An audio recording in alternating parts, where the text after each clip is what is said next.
अस्सलाम वालेकुम नाज़रीन, पल पल न्यूज़ में आपका खैर मक़दम है। मैं हूं आपका मेज़बान नदीम अकरम, हाजिर हूं 10 जुलाई की मिडल ईस्ट की 10 बड़ी खबरों के साथ, जहां हम बात करेंगे यमन ने इजरायली बंदरगाह जा रहे जहाज इंटरनिटी सी को समुंदर में डुबाया, जवाब फिलिस्तीन की हिमायत। वहीं हम बात करेंगे मिडल ईस्ट में अमेरिकी फौजी हरकतें तेज, कई मुल्कों में बेस और बेड़े हरकत में। वहीं हम बात करेंगे ईरान, यमन, लेबनान की कुव्वतें हाई अलर्ट पर, इजरायली हमले के जवाब की पूरी तैयारी कर ली है। वहीं हम बात करेंगे बर्लिन की सड़कों पर गूंजा फ्री पैलेस्टीन, यहूद और ईसाई भी हुए यकजहती में शामिल। वहीं हम बात करेंगे वाशिंगटन डीसी में व्हाइट हाउस पर बिजली की कड़क उस वक्त जब नेतन्याहू वहीं मौजूद था। क्या यह सिर्फ तूफान है या अल्लाह की अलामत है? जहां पहली खबर देख सकते हैं, यमन का समुद्री हमला। नाज़रीन, मिडल ईस्ट का समुंदर एक बार फिर से जंग का मैदान बन गया। आज सुबह यमनी मुस्लिम अफवाज ने एक बड़ी समुद्री फौजी कार्रवाई को अंजाम दिया और इजराइल के कब्जे वाले बंदरगाह अल रिशारश इलाक की तरफ जा रहे जहाज इंटरनिटी सी को समुद्र की गहराइयों में डुबो दिया। ब्रिगेडियर यहिया सारी के मुताबिक ये हमला एक ड्रोन बोट और 6 क्रूज मिसाइल से किया गया। यमनी अफवाज ने कई बार इस जहाज को दाखिल ना होने की वार्निंग दी थी, मगर जब उनसे बात नहीं मानी तो उस पर हमला किया गया। हमले के बाद जहाज डुबो दिया गया, लेकिन इसके क्रू मेंबर को रेस्क्यू कर लिया गया और उन्हें महफूज मकाम पर पहुंचाया गया। यमन ने यह ऐलान किया है कि यह कार्रवाई फलस्तीनी अवाम की मदद और गजा के मुजाहिदीन से इजहार यकजहती के तौर पर की गई है। उनका साफ कहना है कि हम इजरायली जहाजरानी को बहार अहमर और बहर ए अरबी में जारी नहीं होने देंगे। यमनी अफवाज ने फिर से दुनिया भर की शिपिंग कंपनियों और ममालिक को चेतावनी दी है, जो कोई भी इजराइल से ताउन करेगा उसकी जहाजरानी और अमला एक जायज निशाने पर होंगे। वहीं आप दूसरी खबर देखें, कसाम ब्रिगेड का हमला। नाज़रीन, आज सुबह हमास की अस्करी शाखा कताइब कसाम ने इजरायली फौज पर एक बड़ा हमला किया, जो कि गजा के खान यूनुस में अबसान अल कबीरा इलाके में हुआ। मुजाहिदीन ने इजरायली टैंक, मरकबा और नकल व हमला गाड़ी पर यासीन 105 दागे। कसाम ने यह ऐलान किया कि उन्होंने एक इजरायली सिपाही को गिरफ्तार करने की कोशिश की, लेकिन हालात ने इजाजत नहीं दी तो उसे वहीं हलाक कर दिया गया। उसका हथियार गनीमत से ले लिया गया। हमले के बाद इलाके में एक इजरायली हेलीकॉप्टर को इवेक्शंस के लिए उतरते हुए देखा गया। इसके अलावा 4 दिनों में कसाम ब्रिगेड ने D9 बुलडोजर, आरपीजी से इजरायली हफ्फार और टीबीजी से एक इमारत को भी निशाना बनाया जहां इजरायली सिपाही छिपे हुए थे। गजा अब भी रेजिस्टेंस का मजबूत मैदान बना हुआ है। वहीं आप तीसरी खबर देख सकते हैं, हमास ने दिखाई नरमी मगर इजराइल के हटने पर टकराव। नाज़रीन, गजा की जंग खत्म कराने की कोशिश फिर एक जाम में फंस गई है। हमास ने यह ऐलान किया कि वो एक शामिल और मुकम्मल मुआहिदा चाहते हैं जो इजरायली जुल्म को रोके, इंसानी इमदाद का बहाव खोले और फलस्तीनियों की तकलीफें कम करे। हमास ने यह भी बताया कि उन्होंने 10 इजरायली कैदियों को रिहा करने पर लचक दिखाई है, मगर अब भी अहम बिंदु पर बात अटकी हुई है। सवाल बड़ा इख्तलाफ, इजरायली फौज का रफा, खान यूनुस और शुमाली गजा से पीछे हटने से इनकार। एक फलस्तीनी क़यादी ने माहिदीन से कहा कि इजराइल चाहता है कि वो इमदादी मराकज़ उसी के कब्जे में रहे, मगर फलस्तीनी फसाद के इस निजाम को मानने से इनकार कर दिया। इधर वाशिंगटन में अमेरिकी दबाव भी तेज है।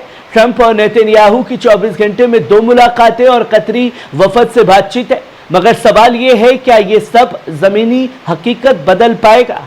वहीं आप चौथी खबर देख सकते हैं, हिजबुल्लाह की क़यादत पर बड़ा सवाल उठ रहा है।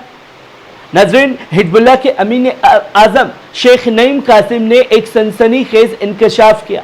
उन्होंने माना कि पार्टी को इल्म नहीं था कि विपर डिवाइसेस की खरीदारी की सिलसिला पहले से ही दुश्मन के निगरानी में था। उन्होंने कहा कि हम उसे वसाइल तफसिया नहीं कर सके। विप्रो में धमाका हुआ, जहां 17 सितंबर को लेबनान में कई विपर डिवाइसेस ने एक साथ धमाके हुए। अब सामने आया है कि इजराइल ने 17 साल तक डेटा जाम किया, ड्रोन, जासूसी और शमाली नक्शे के जरिए। कासिम ने यह भी कहा कि तुर्की में 1500 विपर डिवाइस अब भी मौजूद है और लेबनान की रेजिस्टेंस ने के हर गोशे में जियो लोकेशन दुश्मन के सामने पहुंच चुकी है। हालांकि उन्होंने साजिश यानी ह्यूमैनिटेरियन इनकार किया। لیکن کہا کہ تحقیقات جاری ہے اور جب رپورٹ مکمل ہوگی تو عوام کو بتایا جائے گا کہ حقیقت اصل میں کیا تھی۔ وہیں آپ 5ویں خبر دیکھ سکتے ہیں، ابو دھابی میں شرح کی غلام کی قربانی۔ ناظرین، ایک خفیہ اور سنگین انکشاف سامنے آیا ہے۔ معرف کوٹنیتک کے ذرائع سیریا میں انتقالی صدر شرح نے اسرائیلی قومی سلامتی مشیر تساسی سے ملاقات کی اور یہ ملاقات UAE کے صدر سے ہوئی۔ دونوں شخصیتوں کے طیارے ایک ہی وقت ابو دھابی پہنچے اور وہی مفصل بیٹھک بھی ہوئی۔ ذرائع کا کہنا ہے کہ دمشق کے کچھ نئی سرکشا ایجنسیاں اسرائیل سے پردہ تعاون کرنے لگی۔ سب سے بڑا انکشاف، اہم شرح نے غولان مقبوضہ علاقے کے معاملے میں لچک دکھائی ہے تاکہ اسے اقتدار میں باقی رہنے کا باہمی حمایت مل سکے۔ اس سمجھوتے میں دراز، پنیترا اور سویدا میں 3 علاقے بھاری ہتھیار ہٹانے اور صرف ہلکا اسلحہ رکھنے کی باتیں شامل ہیں۔ اسرائیلی میڈیا نے بھی تصدیق کی ہے کہ ایک سوریہ کاروباری نے کنسٹک جا کر تعاون اور تطبیع کا پیغام پہنچایا۔ کیا یہ ایک نئی تشکیل کا اشارہ ہے؟ کیا اہم شرح حکومت بچانے کے لیے مقدس زمین قربان کرنے کی تیاری میں، اور غولان وہی حصہ جو لبنان سے سٹا ہوا ہے؟ وہیں آپ 6ٹھی خبر دیکھ سکتے ہیں۔ ناظرین، کم جونگ نے صاف طور پر یمنی بہادروں کو سلام پیش کیا ہے۔ یہاں ایک سرکاری بیان کے مطابق شمالی کوریا یعنی کہ نارتھ کوریا نے کہا ہے کہ ہم یمنیوں کی اس بہادر ریزسٹنس کو سلام پیش کرتے ہیں جو انہوں نے فلسطین کے لیے اور ظلم و زبر کے خلاف دکھائی ہے۔ بیان میں یمنی قوم کو اسرائیلی تعصب اور امریکی سازشوں کے مقابلے میں عظمت کا نشانہ بتایا گیا ہے۔ شمالی کوریا کا یہ اعلان بتاتا ہے کہ اب فلسطین کی حمایت صرف اب یا مسلم دنیا تک محدود نہیں ہے، بلکہ جنگ و امن کے عالمی نقشے پر بھی تعلقات کے ساتھ ابھر رہی ہے۔ وہیں آپ 7ویں خبر دیکھ سکتے ہیں، مڈل ایسٹ میں امریکی فوج کی حرکتیں تیز، کسی بڑے آپریشن کا اشارہ۔ ناظرین، اس وقت ایک بریکنگ خبر بھی سامنے آئی۔ مڈل ایسٹ میں کئی علاقوں میں امریکی افواج کی غیر معمولی حرکتیں تیز ہو گئی ہیں اور وہ دیکھی جا رہی ہیں۔ ذرائع کا کہنا ہے کہ بحر احمر اور خلیج فارس میں جنگی بیڑوں کی تعداد بڑھائی جا رہی ہے۔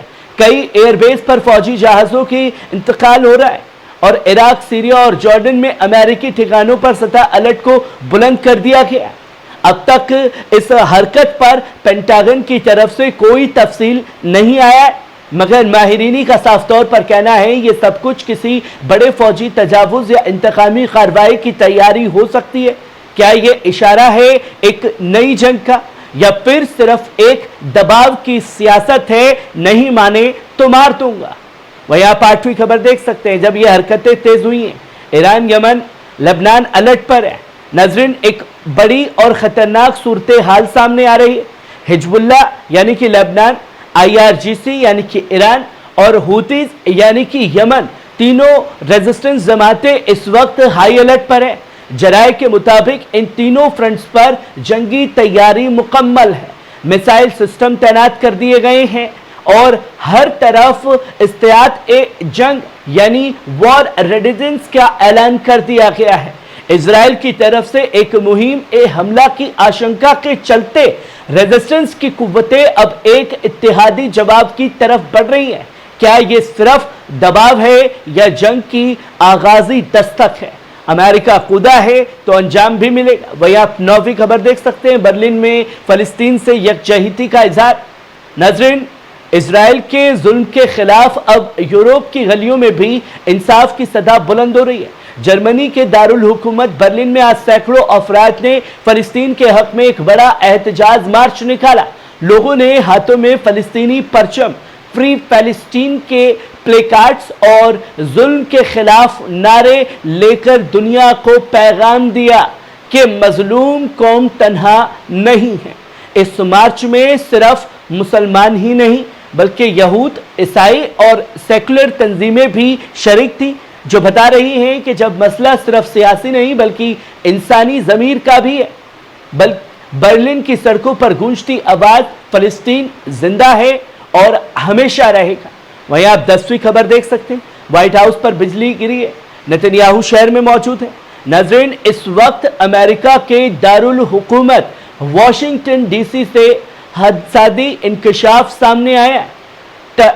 टोर्नेडो और फ्लैश फ्लड की चेतावनी जारी कर दी गई है, जबकि रडार के मुताबिक आसमान में ऐसा तूफान मंडरा रहा है जो किसी भी वक्त टोर्नेडो की शक्ल इख्तियार कर सकता है। सबसे हैरत अंगेज मंजर व्हाइट हाउस के ऊपर बिजली गिरी है और वहीं दूसरी तरफ इजरायली वजीर आजम नेतन्याहू भी इस वक्त व्हाइट हाउस में मौजूद है। मीडिया रिपोर्ट्स के मुताबिक ये तूफान सिर्फ मौसम नहीं बल्कि सियाही हवाओं की तरफ भी इशारा समझा जा रहा है। क्या ये कुदरत का इत्तेफाक है या एक अलामत जो बहुत कुछ कह रही है, जिसकी तस्वीरें लोगों के सामने। नाज़रीन, ये थी 10 जुलाई की 10 बड़ी अहम खबरें। आपको कैसी लगी कमेंट बॉक्स में आकर के अपनी राय जरूर दीजिएगा। शुक्रिया।